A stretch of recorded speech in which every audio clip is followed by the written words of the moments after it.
महेश सोच भी नहीं पाया था। उसने जब पूछा कि वो कहना क्या चाह रहा है, तो रसोइये ने उसी मुस्कान के साथ कह दिया, आपके पिताजी एक दिन खाना ले जाना भूल गए थे, इसीलिए तो ये हाल हुआ उनका। आप मत भूलिएगा, जाइए, देर हो रही है। महेश ने कुछ कहा नहीं, चुपचाप टिफिन उठाया और बाहर निकल गया। रास्ते में महेश के दिमाग में तरकीब आई, क्या जरूरत थी इतना घबराने की? ट्रेन नहीं तो क्या हुआ, सीधा जीप पकड़ के पास के गांव के बस अड्डे से तो दूसरी बस पकड़ के भी वो शहर जा ही सकता था। महेश ने वैसा ही किया, जाके सीधा जीप स्टैंड के पास एक जीप में बैठ गया और चुपचाप इंतजार करने लगा कि कब जीप निकलेगी।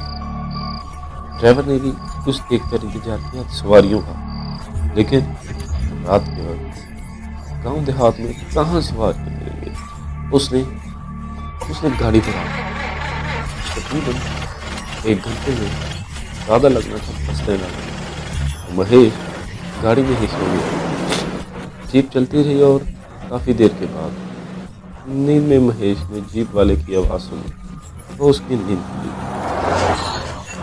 जाओ बाबू साहब, जाइए खाना दे आइए और आइंदा भागने की कोशिश मत कीजिएगा। महेश ने आंखें खोलकर चारों ओर एक निगाह दौड़ा, तो उसे लगा उसके सर पर बालों के बीच सांप रहे। महेश असल अभी भी अपने गांव में ही था, बल्कि उसी मकान के सामने था। विमल और संगीता से महेश ने ये सुना, जैसे हिम्मत हार गई कि आप चुपचाप अंदर गया और किसी अच्छे बच्चे की तरह अंदर खाना देकर आ गया। महेश के लिए ये दिक्कत बनता जा रहा था। वो रोज रात को जाता और खाना देकर आ जाता। सुकून सिर्फ इतना था कि किसी और की जान नहीं जा रही थी। इसका मतलब यही था कि जब तक खाना पहुंचाया जाएगा तब तक कोई दिक्कत नहीं थी, लेकिन अगर खाना एक दिन भी ना पहुंचा तो मौत पक्की थी। महेश काफी दिनों तक चुपचाप अच्छी तरह सारी बातों को मानता गया, लेकिन एक रात उसने ठान ली कि बहुत हो गया, अब और नहीं। वो सीधा भागा जीप पकड़ने। छुप के जीप पे बैठा रहा, कहीं फिर कोई पहचान न ले। जीप चली किसी तरह बस पहुंचा। महेश पहुंचा, बस की ओर लपक के दौड़ा। बस चल चुका, लेकिन पीछे पीछे किसी को अंधेरे में ऐसे दौड़ते देखे बस रुकी और कंडक्टर ने दरवाजा खोला ही था। महेश को बैठाने के लिए जब महेश की शक्ल कंडक्टर ने ध्यान से देखी और उसे पहचानते महेश के मुंह पर दरवाजा बंद कर दिया, तो बस आगे बढ़वा दी।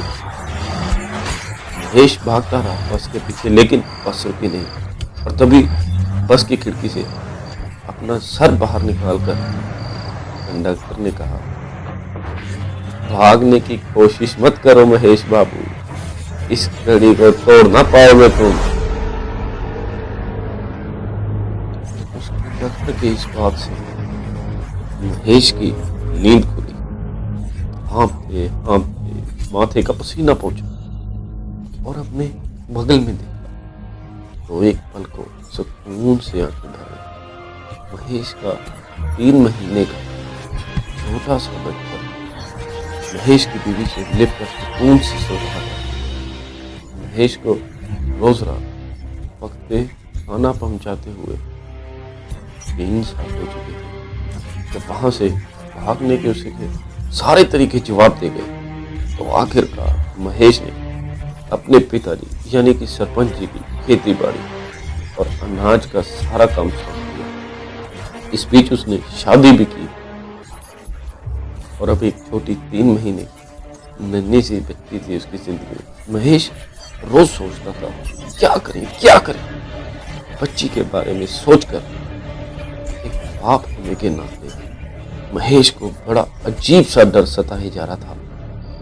महेश आज रात खाना देने पहुंचा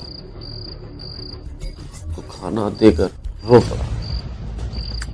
कमरे के अंदर से किसी के खाना खाने की आवाजें अचानक से रुक गई, जैसे अपने गुलाम की फरियाद सुनने को बादशाह रुकते थे। महेश रो पड़ा और रोते रोते ही बोला, मैंने तुम लोगों का क्या बिगाड़ा? मैंने तो कुछ नहीं किया। मैं तो था ही नहीं जब दोनों के साथ फिजूल हुआ। मेरी बच्ची है, बीवी है, मुझे माफ कर। किसी और से खाना मंगवा लो कल से। मुझे जाने दो। अपनी बात का जवाब मिला महेश को जब अंदर से एक आवाज ने कहा,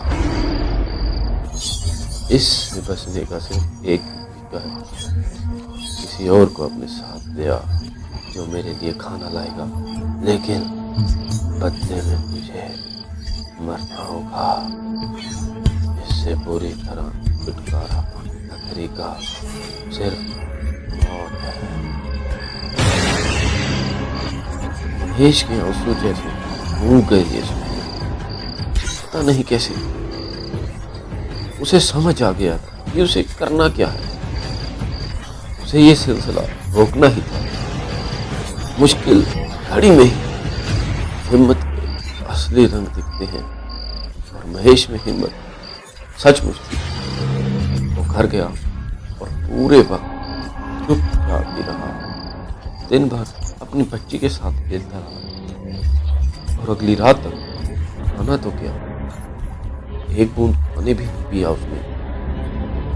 रात में खाने से भरा टिफिन बॉक्स उठाया, एक हाथ में और दूसरे में अपनी 3 महीने की बच्ची को उठाया और चल पड़ा उस मकान की ओर। वहां पहुंचकर बड़े आराम से प्लेट में खाना निकाला और सरका दिया दरवाजे के नीचे से और कहा, लो भाई, अब दूसरा तो कोई मिला नहीं तो मैं 3 महीने की बच्ची को ही ले आया। मुझे मार दो, ये 3 महीने की बच्ची तुम्हें रोज खाना पहुंचाएगी। यही एक तरीका। महेश को समझ आया ये सब कुछ रोक नहीं, अब बच्ची तो खाना पहुंचा नहीं सकती। यानी ये पूरी कहानी ये खौफ और डर का खेल बंद हो जाना चाहिए था। महेश के सामने प्लेट दरवाजे के नीचे से सरक कर बाहर आई तो दरवाजे के उस पार से किसी का बहुत हल्का सा रोना सुनाई दिया। इधर महेश अपनी बच्ची को देखे जा रहा था, जिसको कुछ नहीं पता था क्या हो रहा है। कहते हैं कि बच्चे भगवान का रूप, शायद इसलिए उस दिन के बाद उस गांव में किसी को कोई नुकसान नहीं हुआ और गांव की सारी दिक्कतें खत्म हो गई एक 3 महीने की छोटी सी बच्ची की वजह से। और ऐसी ही डरावनी कहानियां चाहते हो तो चैनल को सब्सक्राइब करो और घंटी का निशान दबाओ। अगली बार फिर मिलते हैं एक नई कहानी लेकर। तब तक अलविदा।